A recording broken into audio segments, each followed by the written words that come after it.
Hello అండి, అందరికీ నమస్కారం. Welcome back to our channel.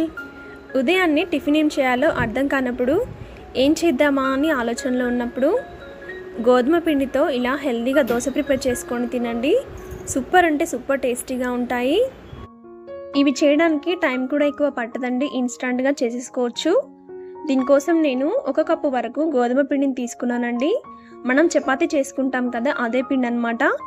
ఇందులోనే 1/2 కప్పు వరకు బియ్యపిండిని వేసుకోవాలి. బియ్యపిండి వేయడం వల్ల రుచి బాగుంటుంది. ఇందులోనే రుచికి సరిపడినంత సాల్ట్ వేసుకోండి.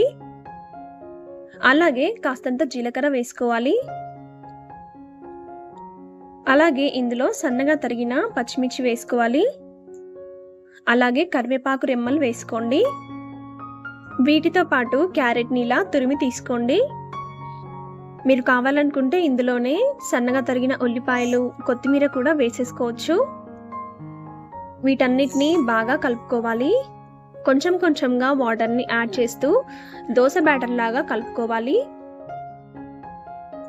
ఒకేసారి ఎక్కువ వాటర్ని వేసుకోకండి. ఇలా కొంచెం కొంచెంగా వాటర్ వేసుకుంటూ విస్కర్తో కలుపుకున్నారంటే పిండి బాగా కలిసిపోతుంది.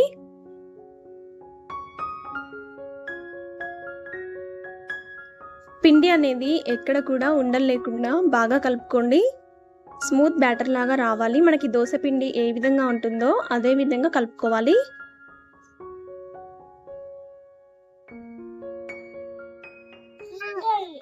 ఇక్కడ నాకు 1.5 గ్లాస్ వరకు వాటర్ పట్టాయండి. మీరు చూసుకొని వేసుకోండి.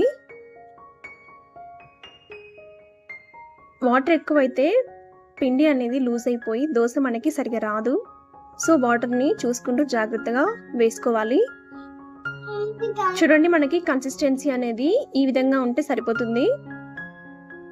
ఇలా వచ్చేంత వరకు మంచిగా కలుపుకోవాలి. మనకి నార్మల్ దోశ పిండి ఎలా ఉంటుందో దానికంటే కాస్తంత చిక్కగా ఉండాలి. ఇప్పుడు దీన్ని 10 నిమిషాల పాటు మూత పెట్టి సెట్ అవ్వనివ్వాలి. 10 నిమిషాల తర్వాత దోశ వేసుకోవచ్చు. ఇప్పుడు స్టవ్ మీద ప్యాన్ పెట్టుకొని ముందుగా ఆయిల్ స్ప్రెడ్ చేయండి.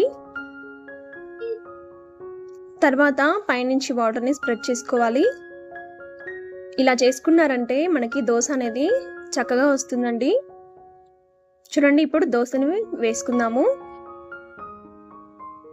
ఇలా దోశ వేసుకొని గరిటెతో స్ప్రెడ్ చేసుకోండి. మళ్ళీ పైనుంచి కాస్తంత ఆయిల్ని వేసుకోవాలి.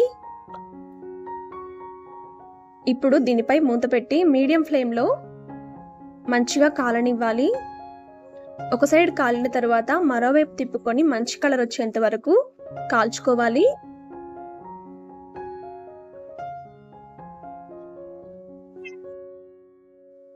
రెండు వైపులా బాగా కాల్చుకున్న తర్వాత ప్లేట్లోకి తీసేసుకోండి. అంతే, ఎంతో రుచికరమైన దోశ రెడీ. చూడండి, మీకు రెండోది కూడా వేసి చూపిస్తున్నాను. చాలా అంటే చాలా టేస్టీగా ఉంటాయండి. ఇలా మీకు ఎన్ని కావాలనుకుంటే అన్ని దోశలు ప్రిపేర్ చేసుకొని తినేసేయండి. సూపర్ అంటే సూపర్ టేస్టీగా ఉంటాయి. వీటిని నేను మ్యాంగో పికిల్తో సర్వ్ చేశానండి. మ్యాంగో పికిల్తో ఈ దోశలు చాలా టేస్టీగా ఉంటాయండి. మీకు కావాలనుకుంటే పల్లి చట్నీ కానీ, టొమాటో చట్నీ కానీ, కొబ్బరి చట్నీ కానీ, మీకు ఇష్టమైన ఏ చట్నీతోనైనా సర్వ్ చేసుకోవచ్చు. దేంతో తిన్నా కూడా సూపర్ అంటే సూపర్ ఉంటాయి.